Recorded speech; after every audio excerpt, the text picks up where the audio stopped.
Mga kasimanwa, update lang uman kita, kita makaroon no, sa may barangay Pulo sa Banawa ita banga kusin nga ni nagumo si Joros Flores no. Raya no atong sitwasyon makaroon nga oras makarang agahon na February 1, 2025 mga kasimanwa. Sa aton nga nino nga makita hay matutawhay malinawon dong tubi no dong suba iya karon sa may barangay Pulo mga kasimanwa. So raya no rong sitwasyon iya makaron rong presente pang iya karon sa area hay syempre rong pamilya ni Joros nga ra mga kasimanwa wa pa nato nakita iya no ang aton karon nga mga rescuers hay pero mga ano mga kasimanwa hay start yun sandara uman pag usoy nga ni iya karon sa area sa iba pa nga mga area no nga sakop itry karon nga Aklan River iya sa aton nga lugar nga ra mga kasimanwa.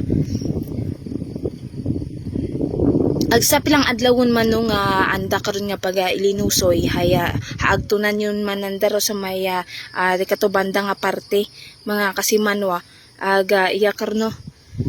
halos raya nga lugar hay anuhan niya tagid nandara usuyan pero may iba man kita no nga mga kabanwahanon mga kasimanwa nga nagabulig man nga mag-usoy sa raya karon nga gawas no ni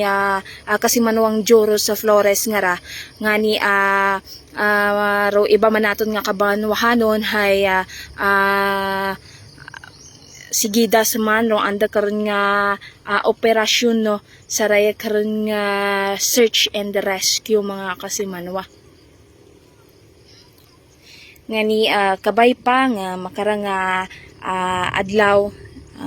pangamuyoon lang gid naton buligan naton pangamuyo ro nga pamilya niya kasimanwa nga Joros nga ra nga makit-an yun hindi matapos ang karon nga adlaw nga makit-an yun rong ana karon nga gawas mga kasimanwa para karon sa aton nga mga dugang pagid nga mga update balitaan mga kasimanwa hay